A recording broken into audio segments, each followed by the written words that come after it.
Hello दोस्तों, कैसे हैं आप सब। और अभी हमारी पेडागोजी मास्टर सीरीज की क्लासेस चल रही हैं और ये जो सीरीज है, डिटेल में पेडागोजी अगर आपको पढ़नी है तो डिटेल में पेडागोजी अगर आपको पढ़नी है तो ये सीरीज आपके लिए है। इस सीरीज में हम ए टू जेड यानी स्टार्टिंग से लेकर के एंड तक पेडागोजी की एक एक चीज यहाँ पर डिटेल में डिस्कस कर रहे हैं और अभी तक हमने 3 क्लासेस इसकी ले ली हैं, ठीक है। और आज है आपकी क्लास नंबर 4।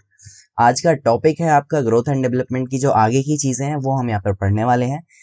तो क्लास इससे जो पहले वाली क्लास थी, क्लास नंबर 3, उसमें हमने ग्रोथ एंड डेवलपमेंट चैप्टर शुरू किया था और उसमें थोड़ी बहुत चीजें डिस्कस की थी, ठीक है। तो ये जो सीरीज है, कहीं भी कोई सा भी आपका एग्जाम है, डीएसएसबी है, केवीएस है, सुपर टेट है या कोई भी टेट एग्जाम है, हर जगह पेडागोजी इससे बाहर आपको जरूरत नहीं पड़ेगी अलग से पढ़ने की, ठीक है। तो इस सीरीज से आपको बहुत ज्यादा हेल्प मिलेगी, ठीक है। तो चलिए आज की क्लास हम शुरू कर लेते हैं इसी के साथ, ठीक है। तो इससे पहले मैंने आपको ग्रोथ के बारे में बता दिया था, डेवलपमेंट के बारे में बता दिया था, डेवलपमेंट के टाइप बता दिए थे, उसके एरियाज बता दिए थे।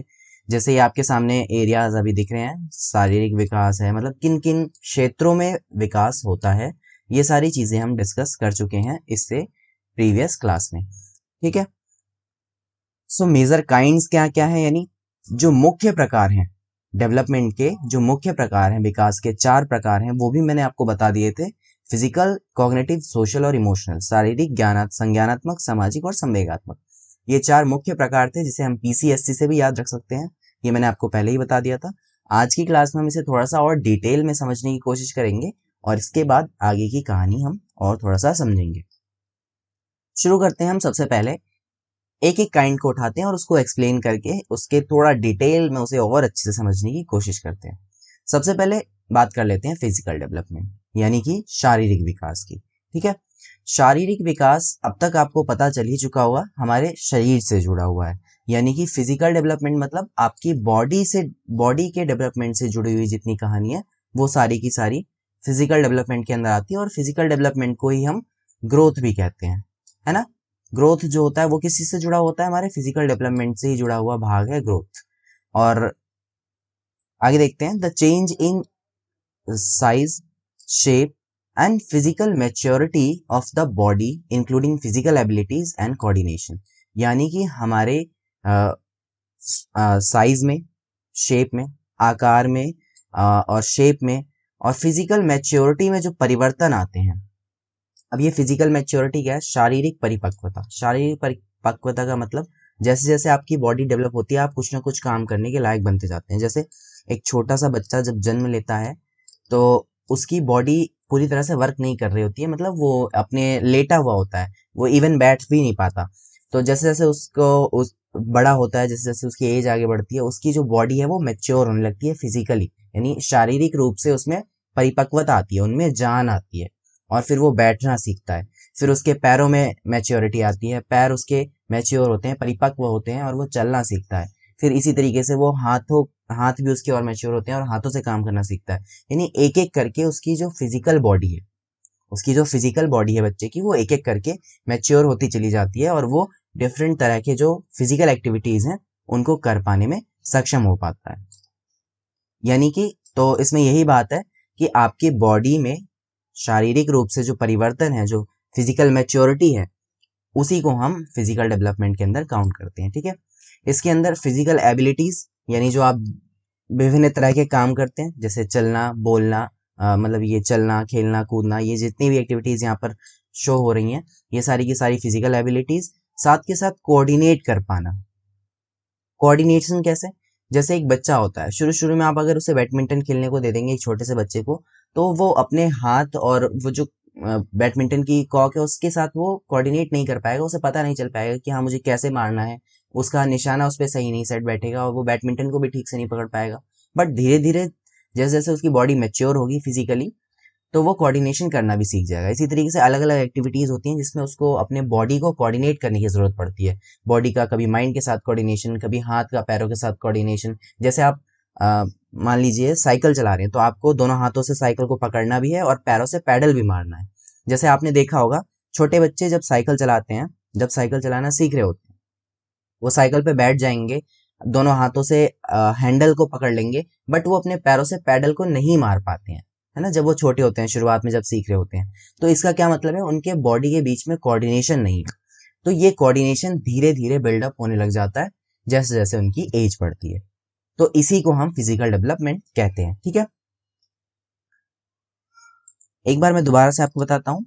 यानी कि आपके आकार, शेप और फिजिकल मैच्योरिटी में जैसे जैसे परिवर्तन होता है, जैसे जैसे उसमें परिपक्वता आती जाती है, आप उसमें आपकी फिजिकल एबिलिटीज भी शामिल हैं। आप डिफरेंट डिफरेंट डिफरेंट काम कर पाते हैं फिजिकली, और अपनी बॉडी में कोऑर्डिनेशन जो कर पाते हैं, बॉडी में विभिन्न तरह का जो कोऑर्डिनेशन कर पाते हैं, इन्हीं सारी चीजों को मिला जुला कर हम फिजिकल डेवलपमेंट के अंदर देखते हैं। ठीक है, अब इसी के अंदर फिजिकल डेवलपमेंट में एक और टर्म शामिल है, मोटर डेवलपमेंट, यानी कि गतिक कौशलों का विकास। मोटर डेवलपमेंट क्या होता है, जो बिल्कुल बेसिक फिजिकल एक्टिविटीज है ना, उनको हम कहते हैं मोटर डेवलपमेंट। जैसे चलना, बोलना, स्क्रॉल करना, सीढ़ियां चढ़ना, थोड़ा सा दौड़ना, या खड़े होना पूरी तरह से, या एकदम बिना किसी सहारे के खड़े हो पाना, ये सारी जो चीजें हैं, ये जितने भी आपको दिख रहे हैं ना, ये सारी चीजें, ये सारी की सारी एक्टिविटीज हमारी मोटर डेवलपमेंट की मोटर एक्टिविटीज कहलाती हैं, यानी गतिक कौशल कहलाते हैं, जिसमें गति होती है।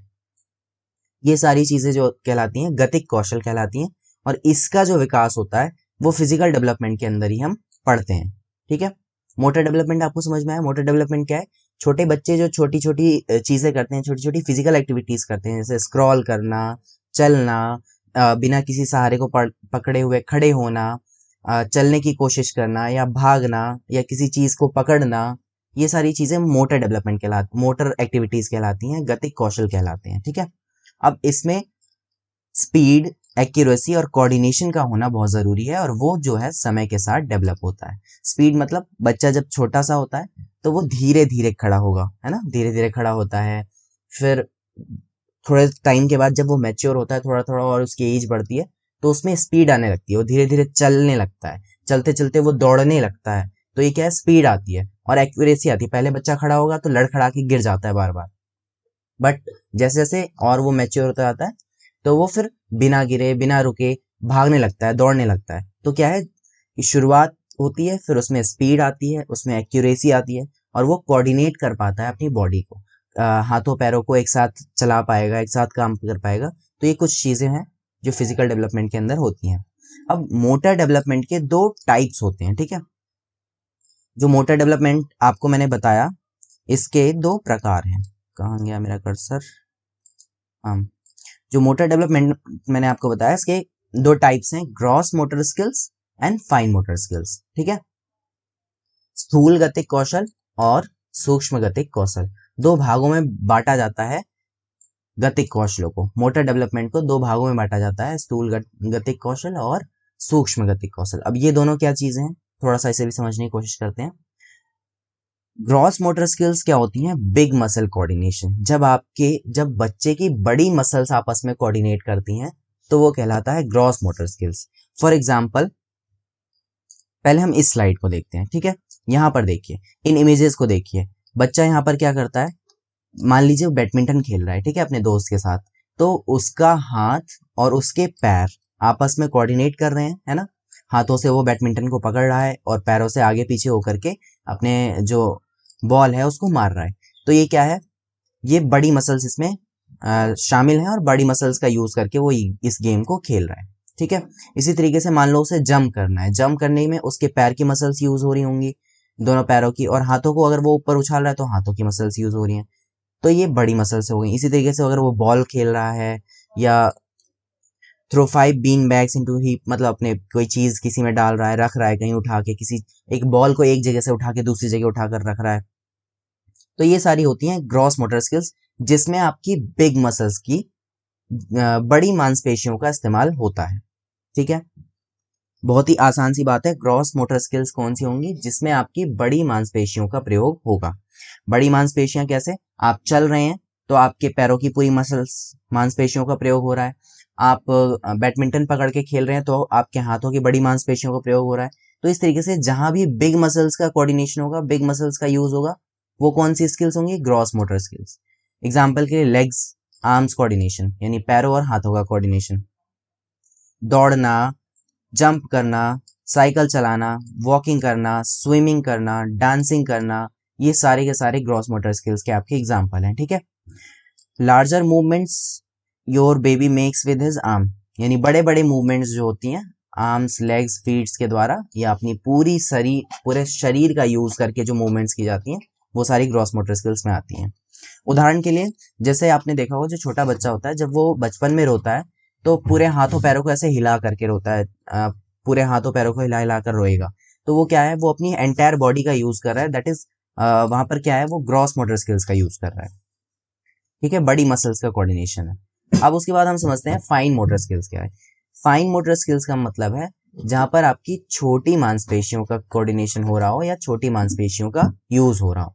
एग्जाम्पल के लिए इसे देखिए, ये बच्चा कैंची चला रहा है, ठीक है, कैंची का यूज कर रहा है यानी सीजर का यूज कर रहा है। तो सीजर यूज करने के लिए अपनी उंगलियों को उसको एक पैटर्न में चलाना पड़ता है ताकि वो ठीक तरीके से कटिंग कर पाए। ठीक है, तो कटिंग जैसी एक्टिविटीज के लिए, सीजर चलाने के लिए उसको कौन सी स्किल्स का यूज होगा, फाइन मोटर स्किल्स का।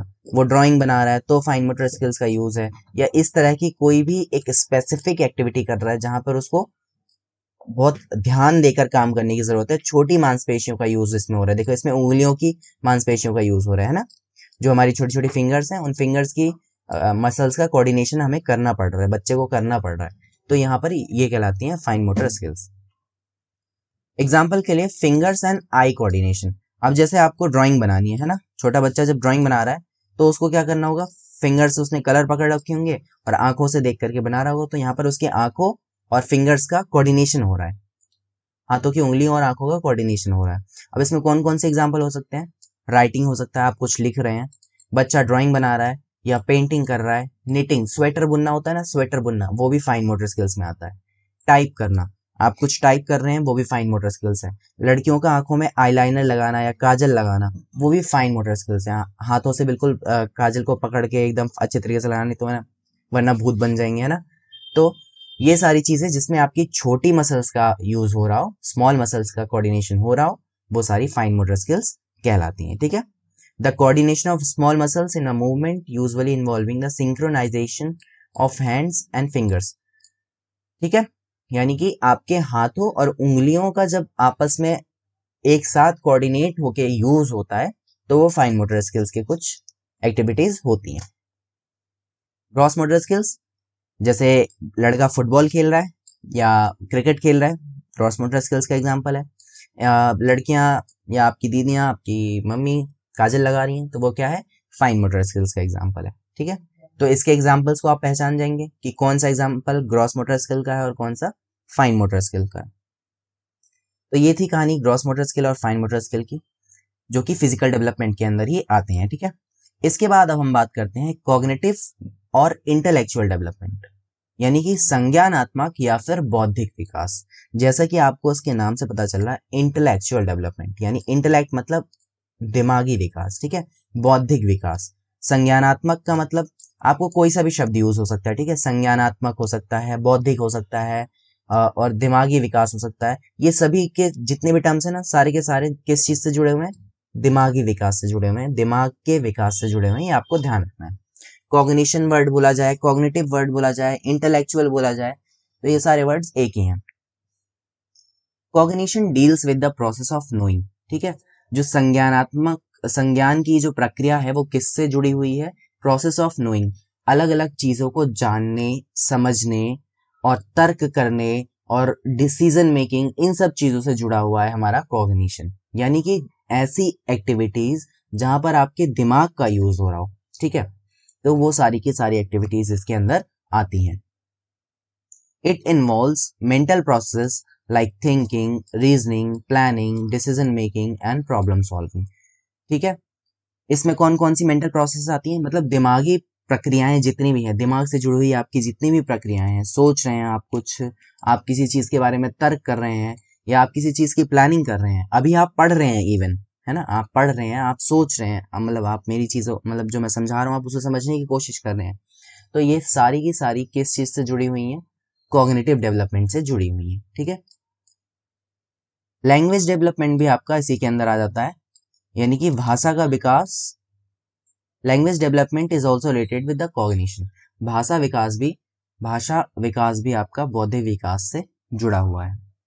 Attention, perception, imagination, memory, understanding, knowing, ये सारी चीज़ें आपकी इसके अंदर आती हैं। ध्यान देना या कल्पना करना, आप कुछ सोच रहे हैं आप, मैंने कहा कि लेट सपोज आपको एक अच्छी सी ट्रीट मिल रही है ना, बड़ी सी चॉकलेट मिल रही है खाने के लिए, तो अब आपके दिमाग में चॉकलेट आ गई डेयरी मिल्क की बड़ी सी, तो ये क्या कर रहे हैं, आप कल्पना कर रहे हैं, इमेजिन कर रहे हैं, उसको सोच रहे हैं, तो ये भी आपके कॉग्निशन से जुड़ा हुआ है। मैंने आपको कहा कि आपके दोस्त का बर्थडे कब आता है, तो आपने अपने मेमोरी में उस चीज़ को याद कर रखा होगा, आप उसे सोचना शुरू कर देंगे।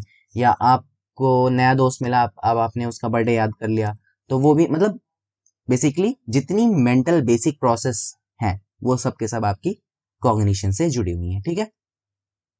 All are related to the cognition development, ठीक है। बेसिक सी बात है, आपको समझ में आ गई होगी, ठीक है। आगे देखते हैं क्या है। अगला है सोशल डेवलपमेंट। सोशल डेवलपमेंट मतलब सामाजिक विकास।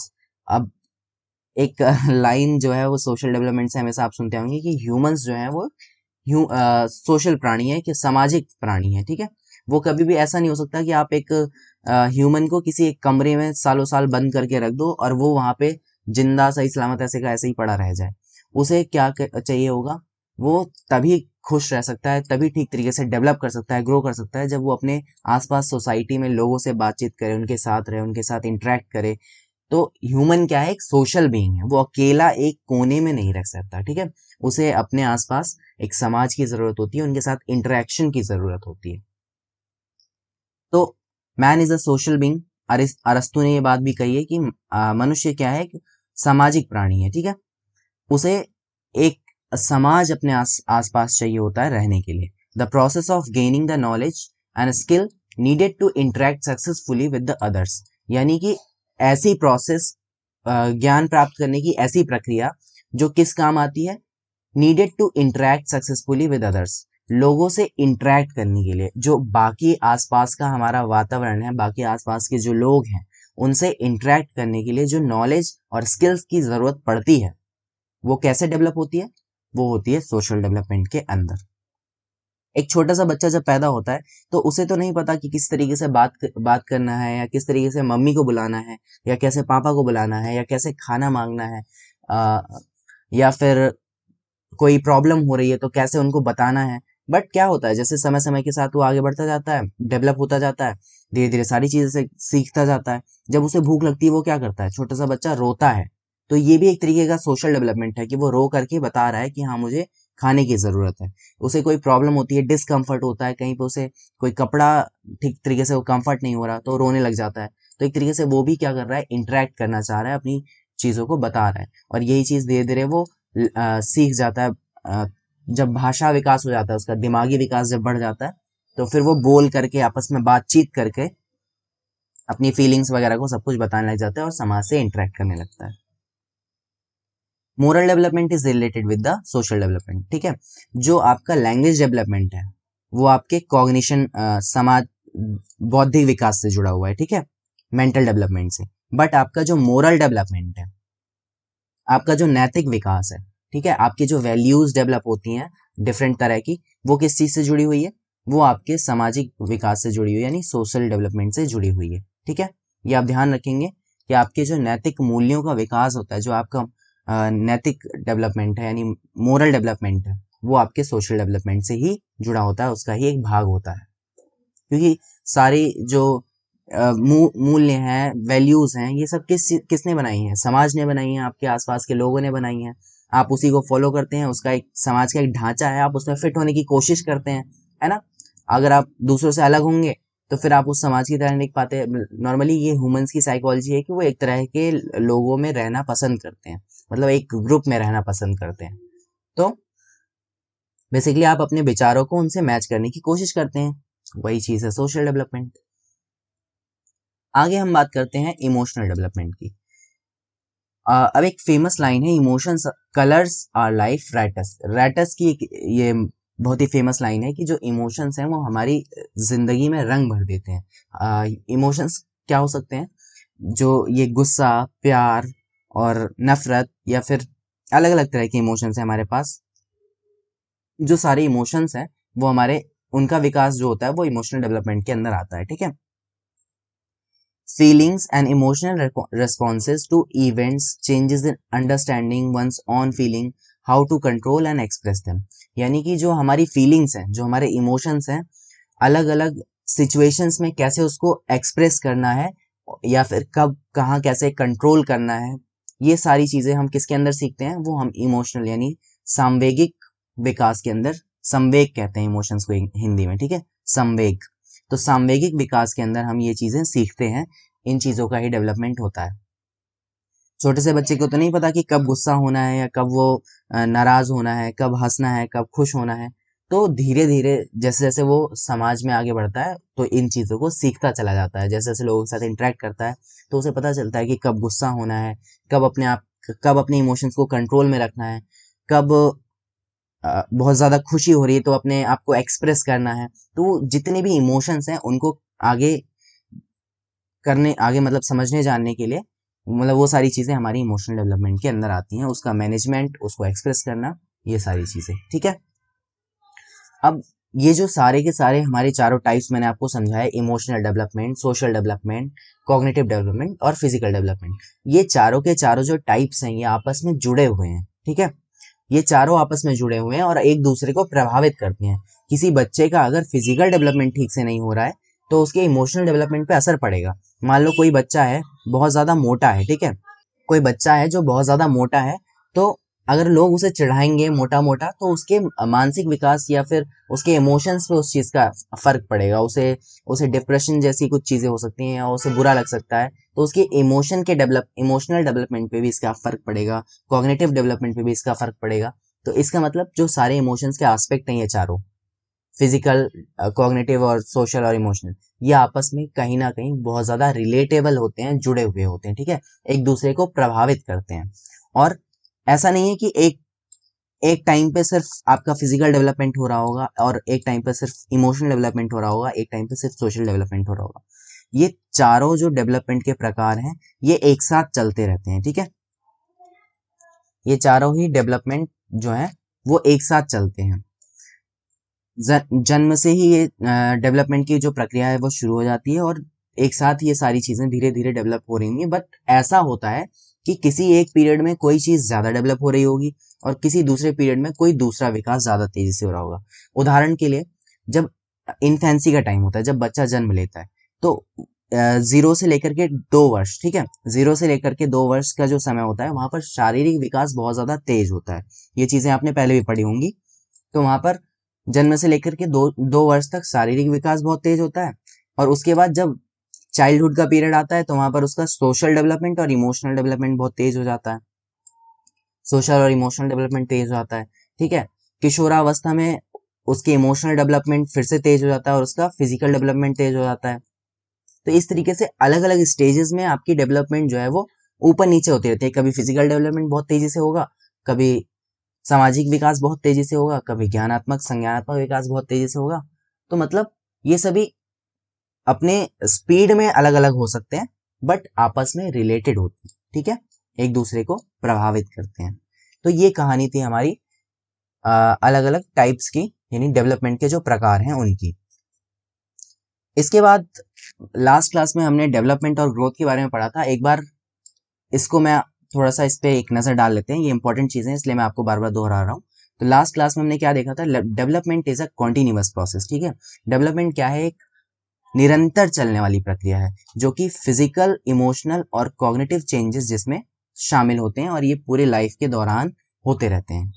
Development includes orderly and predictable changes. Development में कैसे कैसे चेंजेस हैं, ऑर्डरली और प्रिडिक्टेबल, यानी जो एक ऑर्डर में चल रहे हैं, एक सीक्वेंस में चल रहे हैं, एक क्रम में चल रहे हैं, ठीक है। जितने चेंजेस हैं वो कैसे हैं, एक क्रमागत चेंजेस हैं। क्रमागत चेंजेस कैसे, आपको पता है कि पहले बच्चा स्क्रॉल कर रहा है, फिर चल रहा है, फिर दौड़ रहा है, फिर अलग अलग एक्टिविटीज कर रहा है, हॉकी खेल सकता है, स्केटिंग कर सकता है। तो मतलब एक सिस्टम है, एक सीक्वेंस है कि पहले ये चीज होगी, देन ये चीज होगी, देन ये चीज होगी, तभी वो चीज होगी। तो ये हो गया एक ऑर्डर। प्रिडिक्टेबल कैसे, आप उस चीज को प्रिडिक्ट कर सकते हैं, आप उस चीज को पहले से अनुमान लगा सकते हैं। आपको पता है कि बच्चा पहले स्क्रॉल करेगा देन चलेगा, तो ये आप एक अनुमान पहले से लगा सकते हैं कि बच्चा पहले स्क्रॉल करना सीखेगा, यानी पहले जो घिसट घिसट के चलता है उस तरीके से चलेगा, उसके बाद खड़े होकर चलना सीखेगा। तो क्या है, प्रोसेस जो है वो प्रिडिक्टेबल है, ठीक है। जैसे एग्जाम्पल के लिए, babies learn crawling before they can walk, यानी वॉक करने से पहले वो पहले क्रॉल करना सीख जाएगा। Development of organism begins at conception, जो ऑर्गेनिज्म है उसका डेवलपमेंट कब से शुरू हो जाता है, कॉन्सेप्शन यानी गर्भाधान से, ठीक है। गर्भ धारण करने का जो समय होता है तब से ही उसका डेवलपमेंट स्टार्ट हो जाता है, और धीरे धीरे पहले वो एम्ब्रियो में डेवलप होता है, फिर फीटस में डेवलप होता है, फिर उसका जन्म होता है, फिर अलग अलग स्टेजेस में वो आगे डेवलप करता है। ये एम्ब्रियो, फीटस, ये सारी स्टेजेस को अभी हम आगे और डिटेल में क्लासेस में पढ़ेंगे, ठीक है। ये सारी चीजें हमको यहाँ पर पढ़नी है। इसके बाद नेक्स्ट पॉइंट है, development mostly involve both growth and decline. जो डेवलपमेंट है उसमें दोनों चीजें शामिल हैं, ग्रोथ भी और डिक्लाइन भी। मैंने आपको समझाया था कि शुरुआत के जीवन के शुरुआती दौर पे जो ग्राफ होता है वो इस तरीके से ग्रोथ का ग्राफ ऊपर चला जाता है, लेकिन जैसे जैसे हमारा जो बुढ़ापे का समय आता है, ओल्ड एज जब आती है, तो डिक्लाइन होनी चाहिए, कुछ चीजें डिक्लाइन होनी शुरू हो जाती हैं, कुछ चीजें नीचे आनी शुरू हो जाती हैं, बट वो भी हम डेवलपमेंट के अंदर काउंट करते हैं। जैसे आपकी मेमोरी लॉस होना, जो बूढ़े व्यक्ति होते हैं उनके दिमाग में आपने देखा होगा कई बार वो चीजों को भूलने लगते हैं धीरे धीरे, तो ये मेमोरी लॉस भी डेवलपमेंट का ही एक हिस्सा है, ठीक है। उनकी हाइट पहले बहुत हट्टे कट्टे थे, बट अब वो झुक गए, पहले एकदम हट्टे कट्टे थे बट अब वो झुक के चलने लगे हैं, तो ये डिक्लाइन भी डेवलपमेंट का हिस्सा है, ये आप ध्यान रखेंगे, ठीक है। तो ग्रोथ के साथ साथ डिक्लाइन भी डेवलपमेंट का ही एक हिस्सा है। Development is influence by interplay of biological, cognitive and social emotional process. Development किस चीज से इन्फ्लुएंस होता है, बायोलॉजिकल जो पक्ष हैं, या हमारे संज्ञानात्मक पक्ष हैं, या हमारा सामाजिक संवेगात्मक पक्ष है, इन सभी पक्षों से डेवलपमेंट जो है वो इन्फ्लुएंस होता है, ठीक है। तो ये कहानी थी जो हमने लास्ट क्लास में सारी चीजें हमने डिटेल में पढ़ी थी, ठीक है। इसके बाद कुछ व्यक्ति हैं जिनके विचार हैं, जैसे जेम्स रिवर क्या कहते हैं, विकास प्राणी में होने वाला प्रगतिशील परिवर्तन है, ठीक है। विकास क्या है, प्राणी में होने वाला प्रगतिशील परिवर्तन जो किसी लक्ष्य की ओर लगातार निर्देशित रहता है। आपने जैसे देखा होगा, जो ग्रोथ, जो ऑर्गेनिज्म है, जो प्राणी है, वो डेवलप होता चला जाता है, आगे आगे आगे आगे ग्राफ जो है इस तरीके से बढ़ता चला जाता है, और इट सीम्स लाइक, ऐसा लगता है जैसे वो एक गोल डिसाइडेड है, वहां तक उसको, उसकी तरफ उसको जाना है, ठीक है। इस तरीके का ग्राफ इसमें बनता जाता है। उसके बाद हरलॉक क्या कहते हैं, विकास अभिवृद्धि अभिवृद्धि तक सीमित नहीं है, यानी जो डेवलपमेंट है वो सिर्फ ग्रोथ तक डिफाइन नहीं है, इसके अलावा इसका प्रौढ़ावस्था के लक्ष्य की ओर परिवर्तन का प्रगतिशील क्रम निहित रहता है। विकास के परिणाम स्वरूप व्यक्ति में नवीन विशेषताएं।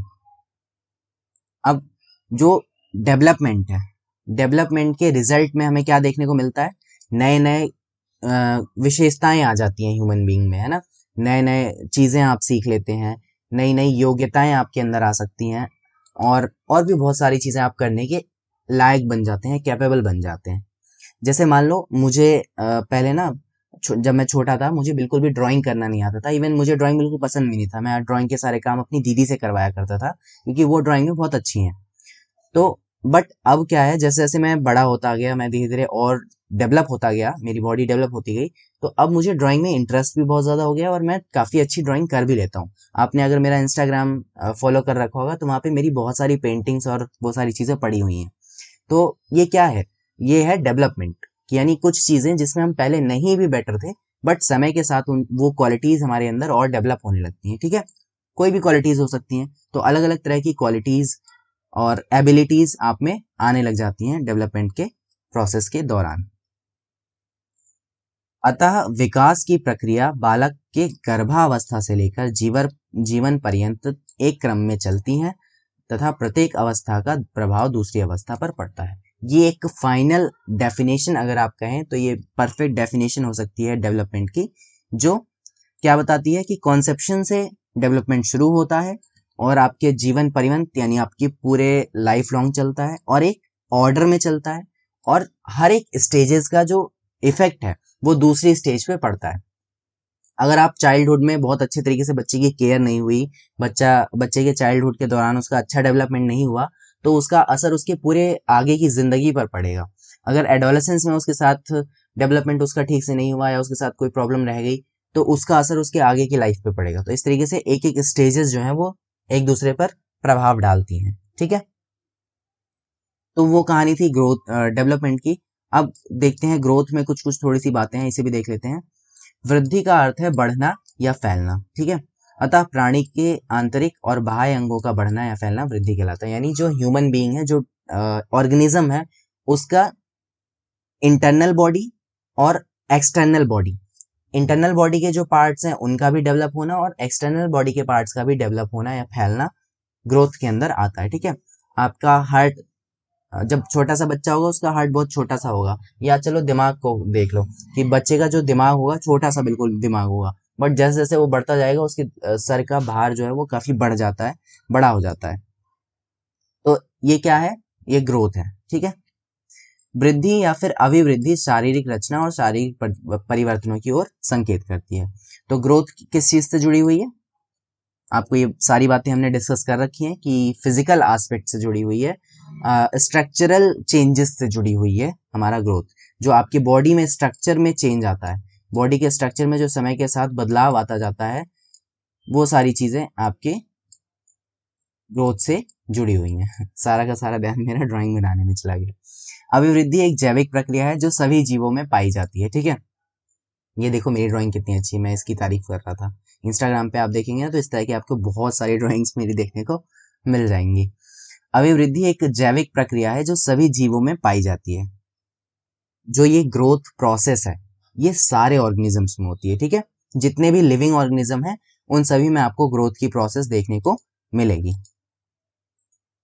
किसी भी प्राणी में विकास पहले और वृद्धि बाद में होता है। अब इसका क्या मतलब है, जो डेवलपमेंट होता है वो तो मैंने आपको बताया कि जब बच्चे माँ के गर्भ में आता है, जब गर्भाधारण शुरू होता है उस समय से ही विकास शुरू हो जाता है, डेवलपमेंट उसी समय शुरू हो जाता है। लेकिन जो ग्रोथ है वो एक टाइम बाद शुरू होती है और बहुत जल्दी रुक भी जाती है। जैसे आपको पता है कि एडोलेसेंस के बाद लगभग किशोरावस्था के बाद जो ग्रोथ है वो लगभग लगभग रुक जाती है। ठीक है, उसके बाद नहीं ग्रो होता। आपकी बॉडी की हाइट डेवलप हो जाती है, आपके बॉडी का वेट काफी हद तक डेवलप हो जाता है, उसके बाद उसमें बहुत ज्यादा चेंजेस नहीं आते हैं। तो जो ग्रोथ है वो एक फिक्स टाइम से शुरू होती है और एक अंतराल बाद खत्म हो जाती है। लेकिन डेवलपमेंट जो है वो कॉन्सेप्शन से ही शुरू हो जाता है। ठीक है, बाकी डिफरेंस में हम इसे और अच्छे से, जब हम ग्रोथ और डेवलपमेंट में डिफरेंस को समझेंगे तब इन बातों पे थोड़ा सा और चर्चा करेंगे। ठीक है, वृद्धि गर्भाधान के लगभग 2 सप्ताह बाद प्रारंभ होती है और 20 वर्ष की आयु के आसपास समाप्त हो जाती है। ये बहुत इंपॉर्टेंट लाइन है। जैसा कि मैंने अभी आपको बताया, जो ग्रोथ है वो कब शुरू होती है, गर्भाधान के लगभग 2 सप्ताह बाद। ठीक है, जब गर्भ धारण हो जाता है उसके लगभग 2 वीक्स बाद, 2 हफ्तों बाद आपका जो ग्रोथ है वो शुरू होता है और लगभग कब तक चलता है, 20 वर्ष की आयु, यानी कि आपका जो किशोरावस्था का जो समय है, एडोलेसेंस का जो टाइम है, तब तक आपका ग्रोथ चलता है। ठीक है, ये ध्यान रहेगा।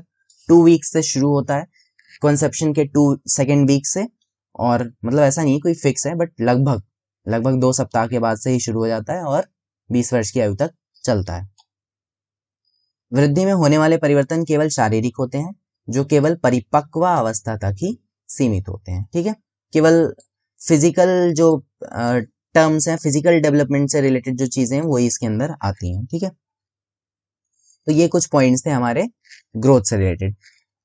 और यार वीडियो को लाइक ना किया हो तो वीडियो को लाइक जरूर कर देना। ठीक है, आगे देखते हैं क्या है।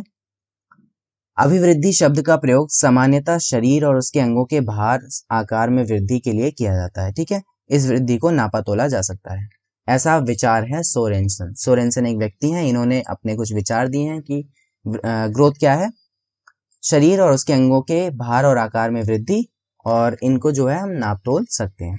तो ये कुछ कहानी थी जो हमने डेवलपमेंट और ग्रोथ के बारे में पढ़ी, और आज हमने क्या पढ़ा, डेवलपमेंट के चारों टाइप्स को डिटेल में थोड़ा सा समझा।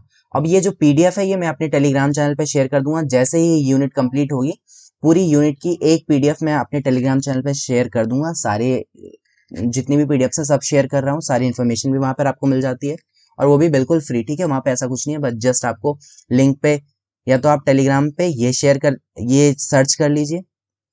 ठीक है, मेरे चैनल का नाम सर्च कर लीजिए, ये जो यहाँ पर दिख रहा है येलो येलो, और या फिर लिंक है आपको डिस्क्रिप्शन में दिया हुआ है, वहां से जाओ, डायरेक्ट लिंक पे क्लिक करो, टेलीग्राम चैनल खुल जाएगा, उसको ज्वाइन कर लेना, वहां पे आपको सारे के सारे नोट्स मिल जाएंगे। ठीक है, तो ये थी हमारी आज की सारी कहानी। इसके बाद हम कल की क्लास में पढ़ते हैं नेचर ऑफ डेवलपमेंट, डिफरेंस पढ़ेंगे और कुछ मेथड्स पढ़ेंगे, और बहुत सारी चीज़ें अभी हमें यहाँ पर डिस्कस करनी है, अलग अलग स्टेजेस वगैरह सब सारी की सारी चीज़ें हम अपनी नेक्स्ट क्लास में डिस्कस करेंगे। तब तक ये क्लास पढ़ते रहिए, पिछली क्लासेस को ना लिया हो तो उनको भी पढ़ लीजिए, नोट्स ज़रूर बना लीजिएगा और चैनल को सब्सक्राइब ज़रूर कर देना प्लीज़। मिलते हैं नेक्स्ट क्लास में, तब तक के लिए bye bye, have a good day.